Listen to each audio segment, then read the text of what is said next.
नमस्कार, welcome to our YouTube channel. आज मी तुम्हाला बटाट्याची सुकी भाजी करून दाखवणार आहे। इथे मी 4 बटाटे घेतले उकडून। साहित्य बघा, कढीपत्ता, कोथिंबीर, आलं लसूण पेस्ट, कांदा, कोथिंबीर उकडले। इथे कढईमध्ये मी 2 पळी तेल टाकते। आता तेल व्यवस्थित तापलं की अर्धा चमचा मोहरी, अर्धा चमचा जिरे,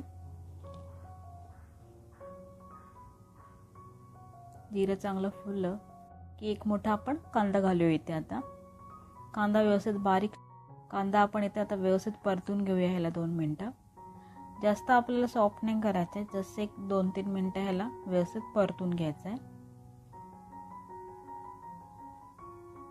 इथे आता घालते मी कढीपत्त्याची पानं,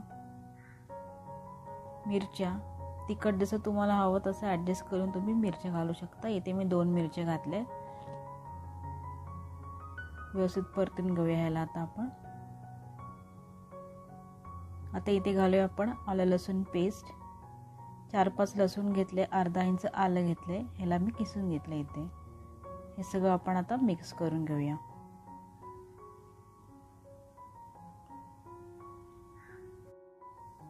अर्धा चमचा हिंग, अर्धा चमचा हळद, सगळं एकत्र करून घेऊया। पाहू शकता इथे कांदा आपला आता सॉफ्ट झाला। आता इथे मी घालते हे उकडलेले बटाटे। हे मी हाताने स्मॅश करून घेतलेत। तुम्ही हवं तर ह्याला सुरीने कट करू शकता, त्याचे बारीक तुकडे करून घेऊ शकता। सगळं आपण आता मिक्स करून घेऊया व्यवस्थित कांदा।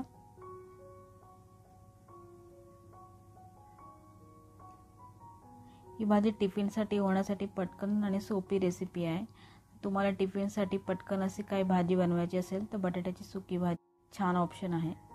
इथे पाहू शकता भाजी आपली रेडी झाली। आता घालते इथे मी चवीनुसार मीठ।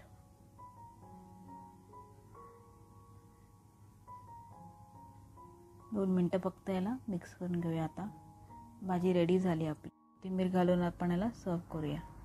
सुक्या भाजीला जरा कोथिंबीर जास्त घाला, बिकॉज ऑफ दॅट याला टेस्ट छान येते, अजून टेस्टी लागते ही भाजी। कोणत्याही सुकी भाजींना कोथिंबीर घालू शकता। इथे आता आपली भाजी रेडी झालेली आहे। ही भाजी तुम्ही भाकरी, पोळी कशासोबतही खाऊ शकता। रेसिपी आवडली असेल तर मला कमेंट करून नक्की सांगा। व्हिडिओला लाईक करा आणि जास्तीत जास्त शेअर करा। आणि जर आतापर्यंत चॅनलला सबस्क्राईब केले नसेल तर प्लीज चॅनलला सबस्क्राईब करा। धन्यवाद। असंच छान छान आणि नवीन नवीन व्हिडिओसोबत आपण पुन्हा एकदा येऊया। तोपर्यंत मस्त रहा। Stay tune, stay happy.